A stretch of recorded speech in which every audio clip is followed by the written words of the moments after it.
আসসালামু আলাইকুম রহমতুল্লাহ। বন্ধুরা সবাই কেমন আছেন? আশা করি সবাই ভালোই আছেন। আজকে ভিডিওতে গুরুত্বপূর্ণ একটি ক্যাপসুল সম্পর্কে আলোচনা করব।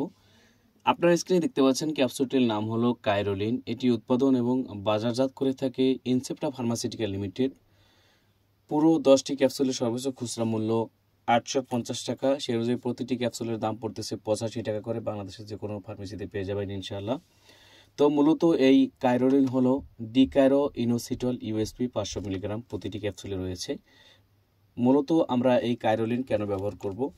পলিসিস্টিক ওভারি সিনড্রোম বা পিওএস, ডিম্ব নিঃসরণ না হওয়া বা আনওভুলেশন, অনিয়মিত বা দেরিতে মাসিক হওয়া বা হাইপার অ্যান্ড্রোজেনিজম জনিত বিভিন্ন ত্বকের সমস্যা যেমন মুখে অস্বাভাবিক লোমের আধিক্য, কেশ বিরলতা, ব্রণ এবং ত্বকের বিভিন্ন অংশে যেমন ঘাড়, কপাল ও অন্যান্য স্থানে বাদামি থেকে কালো দাগ হওয়া, ওভারিয়ান হাইপারথিকোসিস। সেবন বিধি: একটি করে ক্যাপসুল প্রতিদিন সকাল এবং রাতে অথবা চিকিৎসকের পরামর্শ অনুযায়ী 1 থেকে 2 মাস কিংবা 3 মাস। তো অবশ্যই বন্ধুরা ডাক্তারের সাথে পরামর্শ করে ওষুধটি গ্রহণ করার চেষ্টা করবেন। এটি স্বাভাবিক কোনো ঔষধ নয় যে আপনি নিজেই চাইলে এটি গ্রহণ করতে পারবেন। অবশ্যই একজন এমবিবিএস ডাক্তারের সাথে পরামর্শ করে গ্রহণ করার চেষ্টা করবেন। এটি কোনো প্রেসক্রিপশনের বিপরীত হিসেবে আমাদের ভিডিও ব্যবহার করা যাবে না। সুতরাং অবশ্যই আপনি এটি গ্রহণ পূর্বে ডাক্তারের সাথে পরামর্শ নেবেন।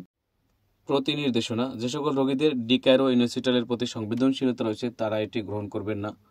সতর্কতা: ডিকাইরো ইনোসিটল প্রাপ্তবয়স্কদের জন্য 10 সপ্তাহ পর্যন্ত ব্যবহার করা নিরাপদ। এটি ব্যবহার কিছু কিছু ক্ষেত্রে ডায়রিয়া, গ্যাস এবং বমি বমি হতে পারে। পার্শ্ব প্রতিক্রিয়া: নির্দেশিত মাত্রায় ডিকাইরো ইনোসিটল শরীরের জন্য সহনশীল।